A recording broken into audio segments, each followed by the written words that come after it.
السلام علیکم ورحمۃ اللہ وبرکاتہ. یو محترم خور پوښتنه کړې ده چې خاوند ډېر ظلم او ډېر جبر راسره کوي. ما هغه د ده حقوق چې کوم پر ما دي هغه مې ټول ور پر ځای کړي دي، خو له بده مرغه خاوند مې په ډېرو نارواو او په ډېرو بدو کارو باندې اخته دی.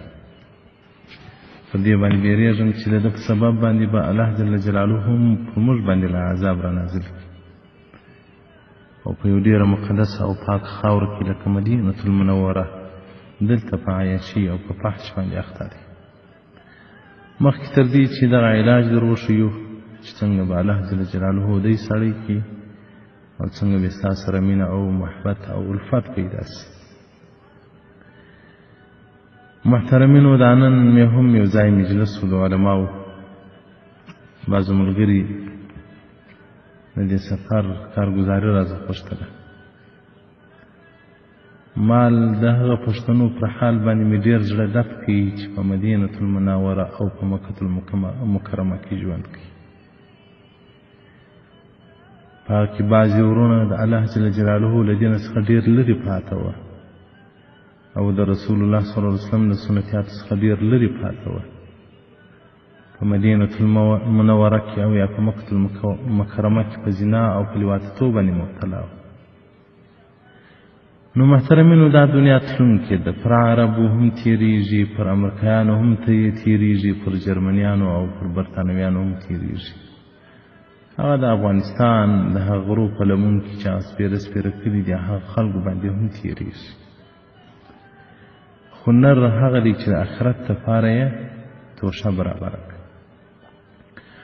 دغه اوس زموږ اسراتونه، زموږ عیش، های بلډنګان، پاخه پاخه روډونه، ښه ملکونه، دا که نعمت وای او یو کمال که کمال وای الله به د خپل رسول محمد صلی الله علیه وسلم بارک ته ورکړی وای. نو انسان په نعمتو کې سي هلته فاحشات شهوات هم راپورته سي، نو بیا خپله معاینه پرېښي په نورو پردیو ښځو پسې ګرځي. هره خور د خپل خاوند دپاره خپل خاوند د ځان دپاره جنت وګرځي او هر خاوند د خپله ښځه دپاره جنت وګرځي. یعنې د اسباب د جنت دې جوړ کړي دې نه کوي چې بعضې ښځې د خاوندانو په خاطر باندې دوزخ ته ولاړې شي او بعضې ورونه د خپلو ښځو په خاطر باندې دوزخ ته ولاړ شي. که ښځه بدرنګې ده، که هغه ځوانه خاوند بدرنګه دي، قناعت سره وکړي، دا د ازل قضا ده، په قسمت کې سره راغلي یاست. ځکه رسول الله صلی الله علیه وسلم بارک وایي که دې بله ښایسته ښځه ولیدله بس کور ته ځه، خپل خواهشات کور پوره کوه. رسول الله صلی الله علیه وسلم وایي د هغه ښایسته ښځې سره هم هغه ډول شی شته لکه ستا د ښځې سره. نور هغه د ښایسته ښځې کې نور هېڅ کمال نه دی پروت، یو ډول اجساد، یو ډول اندامونه دي. نو تاسو قناعت وکړئ، د الله قضا ته تسلیم شئ. د بده مرغه په موږ کې خو که د یو چا معاینه نه وي خوښه په زناو باندې مبتلا شي، رواجتونه شروع کړي. که د یو ښځې خاوند نه وي خوښه هغه په دې نارواو باندې ځان مبتلا کړي د خدای په لحاظ باندې. ښځه دې پر خاوند صبر وکړي، خاوند دې پر ښځه باندې صبر وکړي. الله به ځینې راضي شي، د الله رسول به ځینې راضي شي. نو دا زموږ د خپل قبر سره جفا ده، د خپل ځان سره مو جفا ده. هغه 15 نه ګزه کفن چې پر انسان باندې وغوړي او هغه تور قبر ته نر او ښځه ورشوکي، هلته به بیا زموږ د سر سوري خلاص چې اخ دیوبندي مولوي صاحب څه راته ویل او زه ولې داسې غرق او مست هم د دنیا په مستي کې. دغه پښتانه که ریاړۍ چلولی یا بیلچاو په لاس کې وایي مزدوري یې کولی، بیا دوی په الکانو په نجونو پسې نه ګرځېدل. نن خو د چا جیب له ډالرو ډک دی، د چا د ریالو څخه ډک دی. نو خود به ځي عیاشي به کوي، څوک په دوبۍ ته د عیاشۍ لپاره ځي، څوک قطر ته ځي، څوک په بل ملک ته ځي، څوک په بل ملک ته ځي.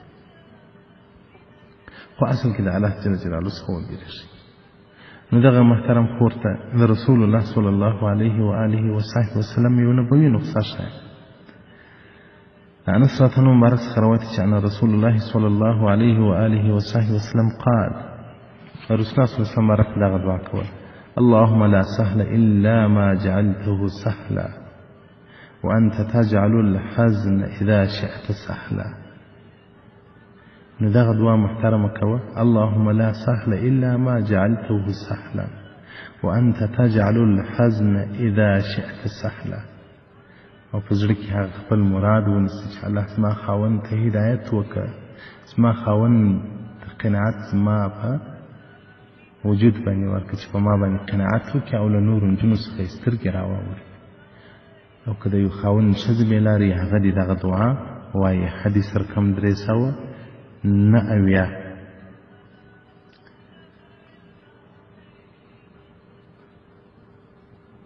کتاب الاذکار د امام نووي رحمت الله علیه مبارک و دې ته مفصل بحث وکړی.